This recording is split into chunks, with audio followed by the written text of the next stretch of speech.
네, 대선 패배 이후에 민주당 비상대책위원회가 꾸려졌는데 그 꾸려진 사람들 갖고 또 지금 난리가 났더만요. 네. 자, 윤호중 비대위원장 그럼에도 불구하고 현 체제를 유지하기로 했는데요. 관련해서 권지웅 민주당 비대위원 직접 모시고 현재 비대위 내부 분위기 한번 알아보겠습니다. 안녕하십니까? 아, 네. 반갑습니다. 오랜만에 네, 뵙네요. 너무 오랜만에 봬요. 네. 네, 막 너무 높은 분으로 올라가가지고 내가 함부로 못하겠네 이제. 아닙니다. 자, 이제 갈 길이 머니까 또 네. 부지런히 물어볼게요. 네, 네. 지금 어쨌든 비대위원장에 윤호중 의원 지금 들어가 있는 거잖아요. 네네. 근데 윤호중 비대위원장 한다 그러니까 난리가 났어요. 그쵸? 솔직히 말해요. 난리가 났죠. 그렇죠. 그렇죠. 왜 난리가 났습니까? 그러니까 사실은 대선 패배에 대한 책임은 뭐 송영길 당대표를 비롯한 지도부만 있었던 게 아니라 원내대표로 있었던 윤호중 대표에게도 있었던 것이죠. 네, 그렇죠. 그래서 이제 윤호중 대표께 책임을 물으려고 하는 당원들의 주장이 저는 일정 정도 타당했다고 보고요. 근데 또 한편으로 이제 비대위라고 하는 것을 또 꾸리기 위해서는 당을 잘 알고 있는 사람이 필요한 것도 좀 사실이긴 했습니다. 그래서 그런 과정에서 아마 그 전 지도부가 윤호중 원내대표에게 좀 부탁을 한 것 같은데 거기에 대한 어떤 뭐 여러 가지 의견들이 있었던 것 같습니다. 그런데 지금 비대위원이 누구예요? 지금은 이제 박지원 공동비대위원장님 박지원, 네. 그리고 김태진이라고 청년분이 계시고요. 네, 그리고 김태진. 최이배 의원, 최입에 조홍천 의원, 조응천. 그리고 이소영 의원, 그리고 저, 그리고 윤호중 원내대표 이렇게 해서 7명이고 배재정. 배재정 전 의원까지 이렇게 그렇죠. 있고 2명 정도가 더 추가될 예정이긴 합니다. 그래요? 거기 최민희 의원은 안 들어가나요? 제가 뭐 그거 권한을 갖고 있진 않아서 아니, 내가 네. 왜 이 얘기를 왜 하냐면 네. 그 지금 현재 비대위 꾸려진 게 사실은 좀 이재명 계라기보다는 네. 청년 플러스 그렇죠. 이낙연 계로 보여진단 말이에요. 네. 네. 그래서 사실은 지난번에 선거할 때도 이낙연 계에 대한 불만들이 좀 내부적으로 있었던 걸로 알고 있는데 네. 비대위가 또 이런 식으로 꾸려지게 되면은 새로 들어온 권리당원들이 10만 명, 네. 이분들 플러스 기존에 이제 이재명 후보를 지지했던 사람들 네. 불만이 상당히 많을 것 같아요. 그래서 네. 당사 앞에서 주말마다 계속 데모한다는 거 아니에요? 네. 네. 어떻게 봐요? 일단은 뭐 비대위 구성 자체에 대해서 제가 뭐 왈가왈부할 건 아니라서 특히나 지금 이제 논란이 되고 있는 상황이라서 저는 좀 말을 좀 조심하고 있는 본인은 상황이고요. 누구 편이에요? 이재명 계예요? 이낙연 계예요? 저는 민주당계로 하겠습니다. 아, 정신 다 됐네, 이 사람. 네. 순수하고 젊은 사람이. 어쨌든. 근데 이제 네. 그런데 이제 노동 쪽에서 한 분이 들어오시고 새로운 원내대표가 이번 주 목요일 날 선출되지 않습니까? 네네. 그분께서 이제 들어오시게 되는 거라서 우선은 일단 저는 그렇게 알고 있고 뭐 비대위원으로 임명된 입장에서는 어쨌건 지금 마주하고 있는 이 문제를 어떻게든 풀어야 된다 이렇게 보고 있습니다. 네, KT 주님, 난 권지웅 괜찮던데 이렇게 하셨고, 그냥 유나님 감사합니다. 네. 비대위 전부 사퇴하라 이런 얘기도 그렇죠. 하셨고, 네. 그다음에 옥케이님 권지웅도 엄중 타입 아니냐? 아. 이낙연인가 봐요. 나는 몰랐는데 제가 좀 말을 좀 그렇게 하긴 엄중하게 합니다. 하긴 해요, 본인이. 그러면 엄중이 많네. 네? 그렇구나. 알겠어요. 자, 여기서 이제 또 이 비대위원장 중에서 박지원 공동비대위원장 얘기를 안 할 수가 없는데, 네. 이분도 말 세게 하시대요. 이번에 인터뷰한 네, 거 네. 보니까, 이거 또 뭐 소환한다 그런 얘기 나올 수 있겠지만, 그 안희정 네. 전 지사 부친상에 대해서 네. 뭐 멱살을 잡고 싶었다, 남자들. 네. 네. 그 너무 센 말 아닙니까? 그리고 남이 그 불행을 당해가지고 네. 조문을 가고 이런 거에 대해서 그거 좀 별개를 봐야 되는 거 아니에요?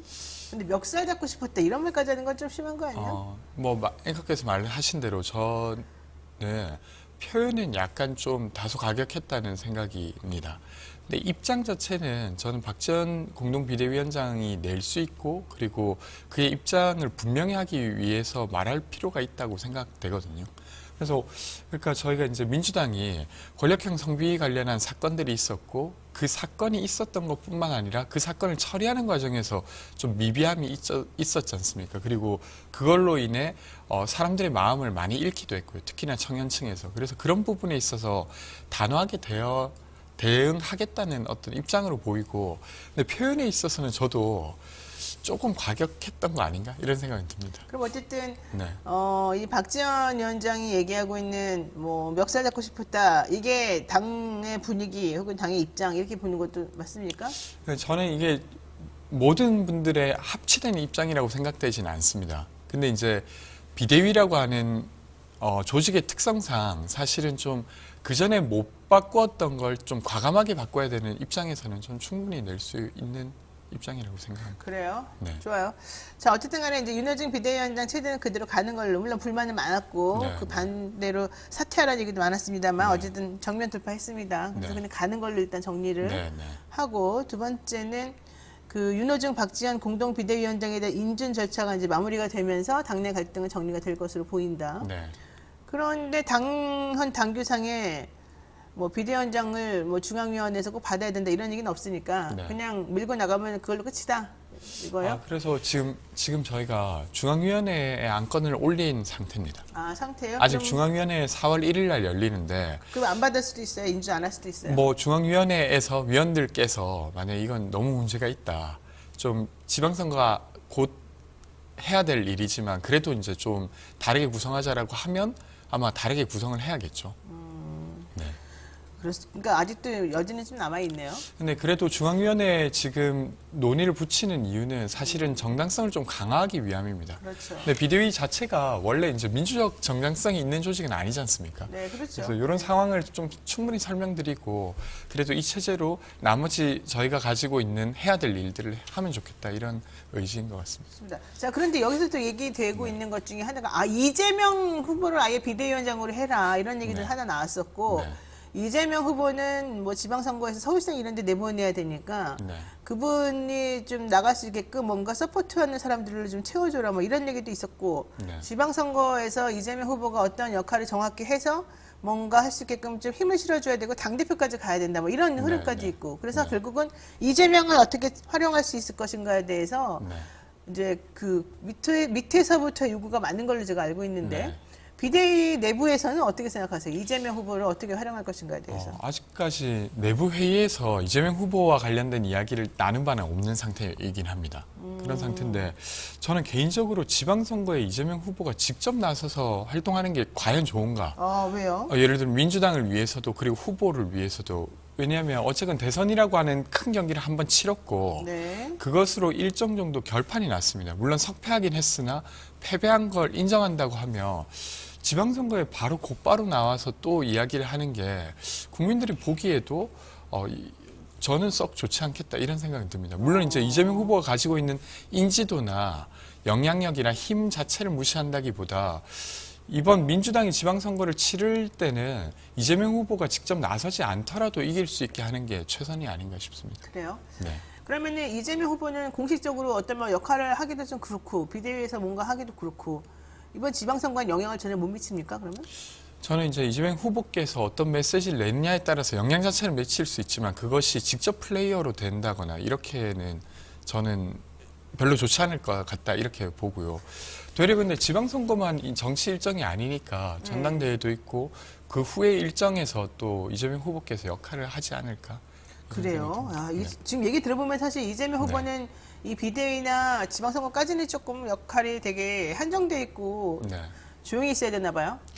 뭐 일부러 누가 제안한다기보다 이건 뭐 그냥 전적으로 제 생각입니다. 제가 보기에 이재명 후보께서 차라리 좀 그간 이제 대선이라고 하는 큰 경기를 치르면서 네. 도움받았던 분들도 많고 이런 네. 분들을 만나고 이 어떤 소화하는 시간이라고 할까요? 네. 그런 시간을 갖고 또 무언가를 발판 삼아 나가는 게 훨씬 더 좋지 않나 이런 생각을 할 뿐이고 왜요? 왜? 예를 들면 사실 저만 해도 선거 대선을 300일을 준비해서 치렀습니다.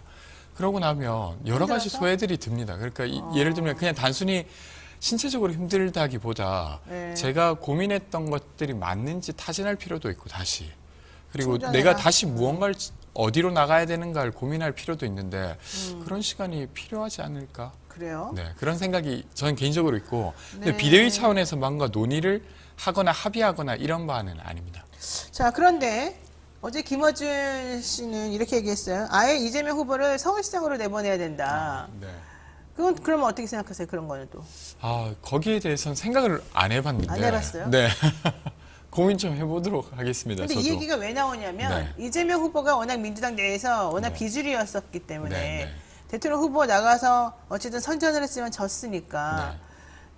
졌다고 해서 또 그냥 그대로 너 쉬어라라고 말하는 게 말은 쉬어라라고 하는 거지만 사실은 이 모든 정책에서 배제시키는 거 네. 혹은 영향력을 행사할 수 없게끔 딱 손발을 묶어놓는 거 이 정도 아니냐. 네.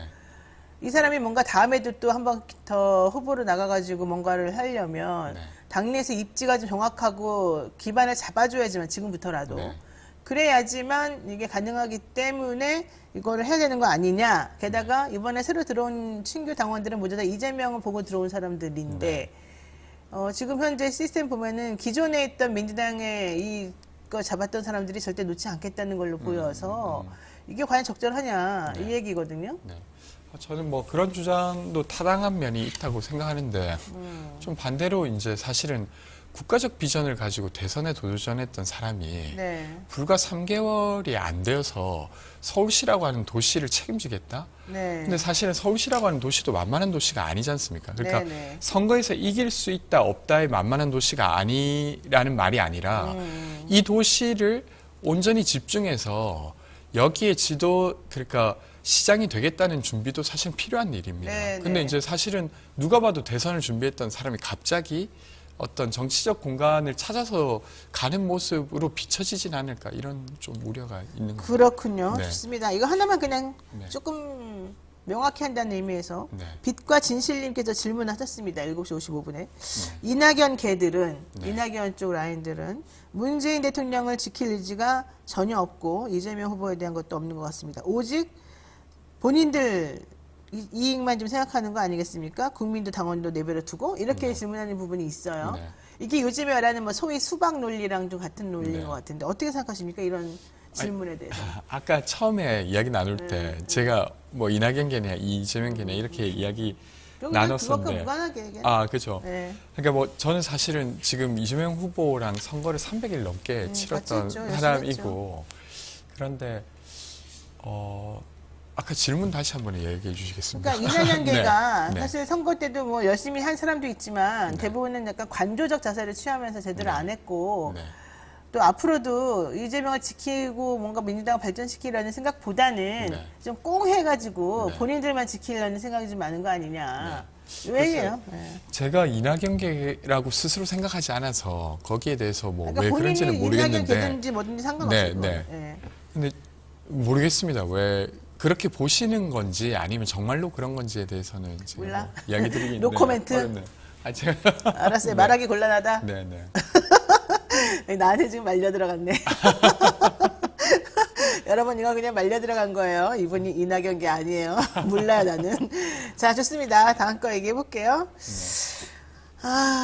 이번에 그 여성가족부 폐지 문제 관련해 가지고 이 여성가족부 이름을 성평등 가족부로 명칭 바꾸자. 그러면서 국민의힘하고 좀 다시 새롭게 얘기를 해보자. 이게 이제 민주당 입장인데. 네. 국민의힘 쪽에서는 여가부 폐지를 계속 어제도 외치고 있단 말이에요. 네, 네. 그러면 협의가 이런 게 가능하겠습니까?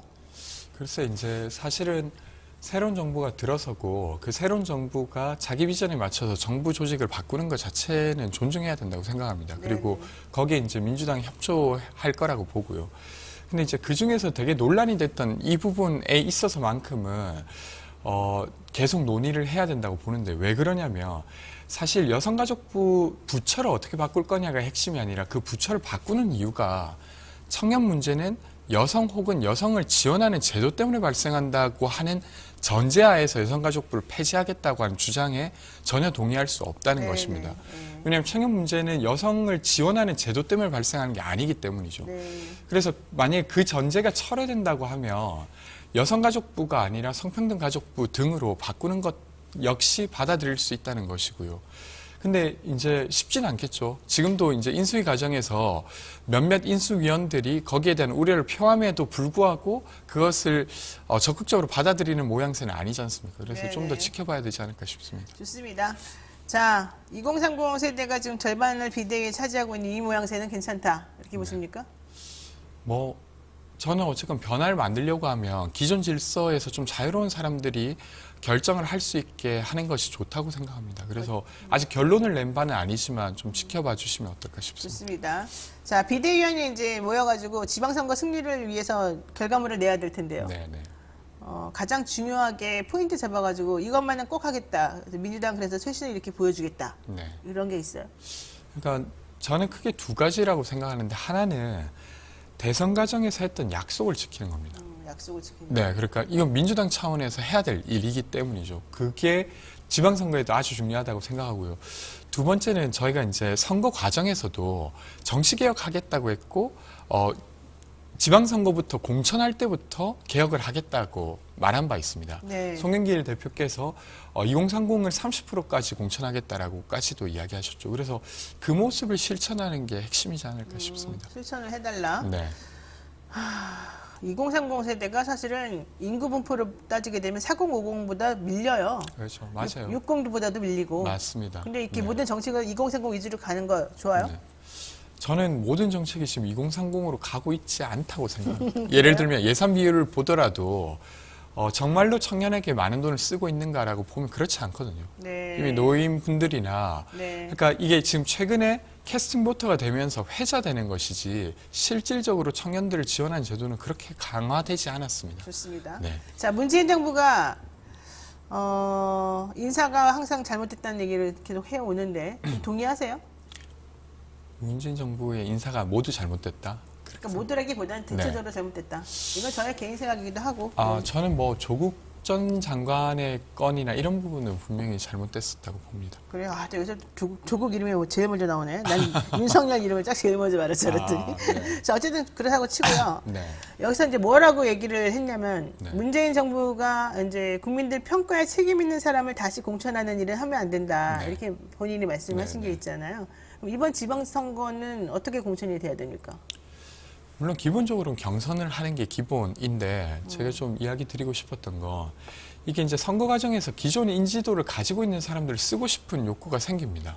왜냐하면 인지도가 힘이기 때문인데요. 근데 사실은 이번에 대선에서도 그랬지만 부동산에 대한 평가가 있었지 않습니까? 네. 근데 만약에 그 부동산 문제를 책임졌던 사람을 다시 공천한다고 하면 그 평가에 대해서 받아들이지 않는 모습으로 읽힐 가능성이 높죠. 이런 부분에 있어서는 저는 조금 단호하게 조치할 필요가 있다고 생각하는데 뭐 김현미 이런 분들. 저는 그런 분들이 떠오르긴 합니다. 근데 이제 그것 역시도 어쨌건 경선 과정이라든지 이런 과정을 거쳐야 되는 부분이라 네. 하여튼 거기에 대한 입장을 이야기 드린 분. 그렇군요. 네. 자, 그렇다면은 어쨌든 잘못한 사람들은 책임을 진다는 차원에서 나오면 안 되고 네. 새로운 시각 가진 사람이 좀 나왔으면 좋겠다. 네, 이렇게 네. 정리할게요. 네, 네. 이번에 가장 화두는 586 그룹의 퇴진 아니겠습니까? 그래서 송영길도 네. 대표도 이제 사퇴했고 우상호 의원도 당연히 안 나간다 그러고 김영춘 전 해수부 장관 네, 이번에 어제 맞습니다. 갑자기 또 딱 네, 네. 전격적으로 네. 은퇴 선언했어요. 삼선이었는데 네. 이거 비대위원 입장에서 보시기에 괜찮은 겁니까? 바람직해요? 뭐 저희가 바랬던 일이다 이렇게 말씀드릴 부분은 전혀 아니고요. 어제 김영춘 전 의원께서 쓰신 걸 봤는데 좀 어쨌든 한 정치인으로서 자기 소명에 대한 고민을 했던 그런 부분이 막 묻어나서 좀 마음이 짠하달까 이런 느낌이 들었고요. 근데 여튼 이제 저는 시대가 바뀌고 있는 건 분명한 것 같습니다. 그게 이제 어느 시대가 누굴 택할 거냐는 다른 문제지만 새로운 것을 바라고 있는 건 맞아서 이번 지방선거부터 그것이 좀 드러났으면 좋겠는데 새로운 사람을 발굴하는 게 또 민주당 입장에서는 쉬운 일은 또 아닙니다. 근데 민주당이 너무 이게 네. 문턱이 높아졌다고 사람들이 그러던데요. 옛날과 다르게. 네. 민주당에 서출마하는 것 자체가요? 네, 민주당도 이제 너무 기득권화돼가지고 네. 새로운 사람이 올라갈 수가 없대요. 그 안으로 비집고 네, 들어갈 네, 수가. 네. 동의하죠? 네. 저 역시도 이게 쉽지 않은 과정이어서 네. 공감하는 바가 있습니다. 좋습니다. 자, 네. 이제 윤석열 후보 아니죠. 윤석열 당선인 얘기 잠깐 하겠습니다. 네. 지금 윤석열 당선인이 대통령 집무실 이전하겠다라고 얘기를 하고 있어요. 그러니까 청와대에서 웬일이에요 문재인 대통령 세게 그건 반대입니다 의견을 냈죠. 네. 그러니까는 이건 항전이다, 이거는 뭐 대선 불복이다 이런 얘기까지 국민의힘에서 나오면서 네. 그럼 우리 좋다. 통일동에서 그냥 임시적으로 거처하면서 뭔가 하겠다 네. 이렇게 지금 나왔습니다. 네. 이건 어떻게 보십니까? 이런 태도. 저는 되게 오만하다고 생각합니다. 왜 그러냐면 국민의힘이 오만하다. 네, 그러니까 사실 새로 당선된 자로서 자기 권한 내에서 할 수 있는 바를 말했다라고 하면 저는 이렇게 평가하지 않았을 것 같아요. 근데 그게 아니라 현 정부가 가지고 있는 권한에 대한 요청을 하면서 사실은 마치 이미 자기 거인 것처럼 이야기를 하게 되는 거잖아요. 그리고 저는 좀 더 위험하다고 보는 건 가능성 제로다 이런 말을 하잖아요. 네. 그러니까 청와대에 들어갈 가능성은 제로다 이런 말을 하는데 네, 왜 그러는 거예요? 근데 저는 예를 들면 제왕적 청와대를 벗어나기 위해서 거긴 절대 안 들어가겠다라고 말하는 이 모습이 저는 좀 제왕적인 모습이라고 생각합니다. 정치라고 하는 거 의견을 내고 설득하고 그 어떤 민주적 과정을 거쳐서 결국 실행해내는 건데 네네네. 이 과정을 전혀 존재하지 않은 말이에요. 네. 이번만큼은 제왕적으로 해도 된다는 이런 모습이 사실 저는 되게 위태롭다고 생각합니다. 자, 그러면 이제 대통령 집무실 이전 문제는 내가 봤을 때는 뭐 문 대통령이 번복할 것 같지가 않고 네. 그러면은 일단 용산보다는 통이동에서 임시적으로 거치하면서 뭔가 해결할 거는 같은데요. 네. 이 윤석열 당선인 같은 경우는 네, 네. 그러면서 점점 이제 좀 각을 세우겠죠. 네, 좀 네. 싸우고 네. 그러면은 여소야대인 이 상황에서 네. 또 윤석열 후보가 대통령이 되어도 여러 가지 힘들지 않을까. 근데 그분이 네. 또 생각보다 엄청나게 본인 주장이 강하시더라고요. 네, 네. 법안 처리 문제도 그렇고 앞으로 전국이 어떻게 되겠습니까? 저는 지금 인수위가 꾸려지면서 지난 10일간 정도를 보여줬던 보면 행동 보면 약간 걱정스럽긴 합니다. 그러니까 예를 들면 이명박 대통령을 사면해달라. 그리고 집무실 이전하는데 여기에 관련된 예산을 무조건적으로 해달라. 이런 모습이 좀 우려가 되고요.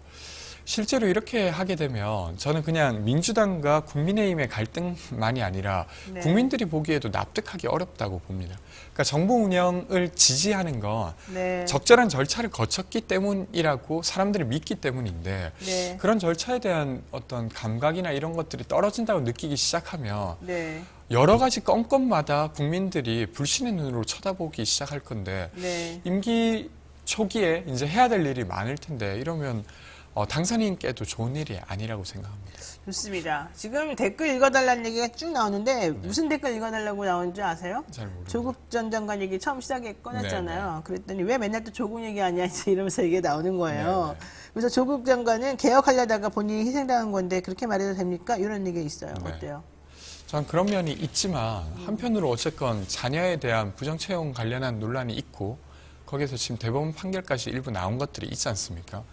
근데 그 부분이 청년들에게 주는 박탈감이 어떤 것인지도 알아주셨으면 좋겠습니다. 그래서 양면이 존재하는 거죠. 근데 저에게는 아까 그 자녀들에 대한 부정 관련한 부분이 더 크게 느껴진다고 그냥 이해해 주셨으면 좋겠습니다. 양면이 존재한다. 네. 여러 가지 측면에서 같이 신중하게 고려해서 평가도 좀 달라져야 된다. 이런 얘기입니다. 네.